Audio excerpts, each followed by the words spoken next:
Bismillahirrahmanirrahim. Assalamualaikum warahmatullahi wabarakatuh. Alhamdulillahirabbil alamin, wassalatu wassalamu ala Rasulillah Muhammad sallallahu alaihi wasallam wa ala alihi wa ashabihi ajmain wa ba'du. Segenap kaum muslimin rahimakumullah.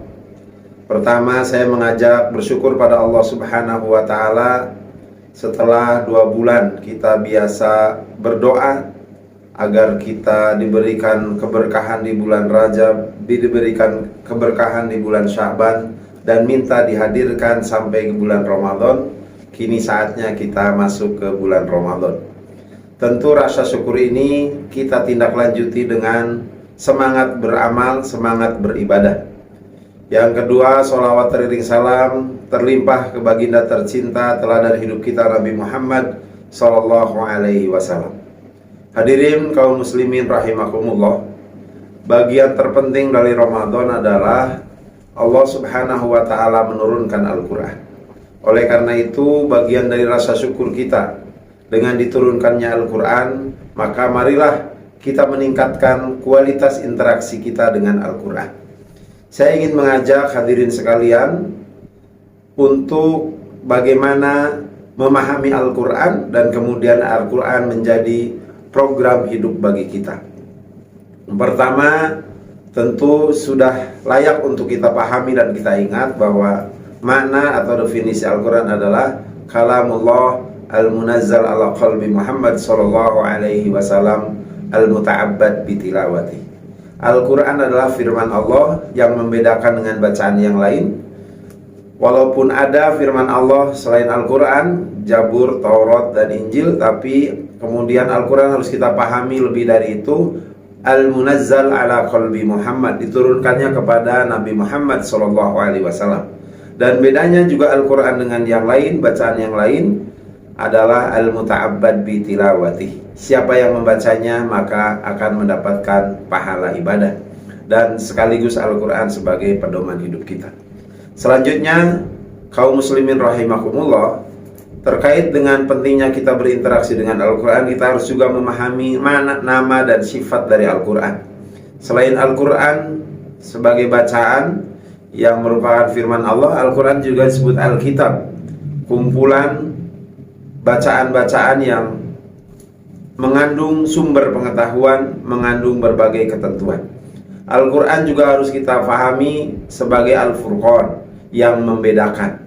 Kalau kita mengalami kebingungan menghadapi berbagai permasalahan, bacalah Al-Quran, maka insya Allah dengan keyakinan yang kuat bahwa Al-Quran adalah firman Allah dan sebagai pedoman hidup kita, maka kita akan mendapatkan penjelasan mana yang baik, mana yang buruk. Al-Quran juga sebagai an-nur, cahaya. Apabila kita mengalami berbagai problematika sehingga gambaran kehidupan tidak terang selamanya, maka bacalah Al-Quran, pahami Al-Quran, karena hadirlah cahaya kehidupan bagi kita. Lebih dari itu, Al-Quran juga asy-syifa. Mungkin kita kadang mengalami berbagai penyakit, terutama penyakit yang tidak sembuh oleh dokter, yaitu diantaranya andilo, antara sedih dan galau. Maka Al-Quranlah yang Allah jamin sebagai obatnya. Wa nunazzilu minal Qur'an ma huwa syifa wa rahmatul lil mu'minin. Kami menurunkan Al-Quran dan di dalamnya ada obat sekaligus rahmat bagi orang-orang yang beriman.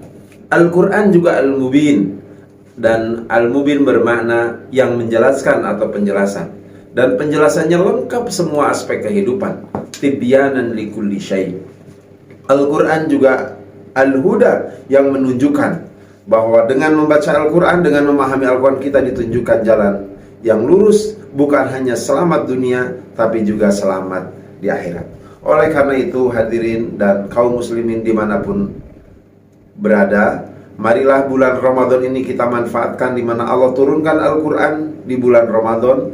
Kita pun yang mempelajari, yang membaca akan dilipat gandakan pahalanya. Kita lengkapi, mari kita pahami Al-Quran dengan interaksi terus, sehingga kita mendapatkan cahaya dari Al-Quran, kita mendapatkan obat dari Al-Quran, kita mendapatkan petunjuk dari Al-Quran. Kesimpulannya, ke depan insya Allah saya akan melanjutkan terkait dengan Al-Quran Berdasarkan kitab tafsir yang dikarang oleh Dr. Abdul Majid Al-Ghaili, beliau menyampaikan kaifa yubarmizu al-Qur'an al-hayat, bagaimana Al-Qur'an memprogram hidup kita. Mulai dari Ramadan ini kita tingkatkan interaksi kita dengan Al-Qur'an, sehingga ke depan benar-benar program hidup kita berdasarkan Al-Qur'an, maka yakin kita akan selamat dunia dan selamat di akhirat. Saya sampaikan barakallahu fikum, moga-moga Allah memberikan keberkahan kepada kita semua. Billahi taufiq wal hidayah. Assalamualaikum warahmatullahi wabarakatuh.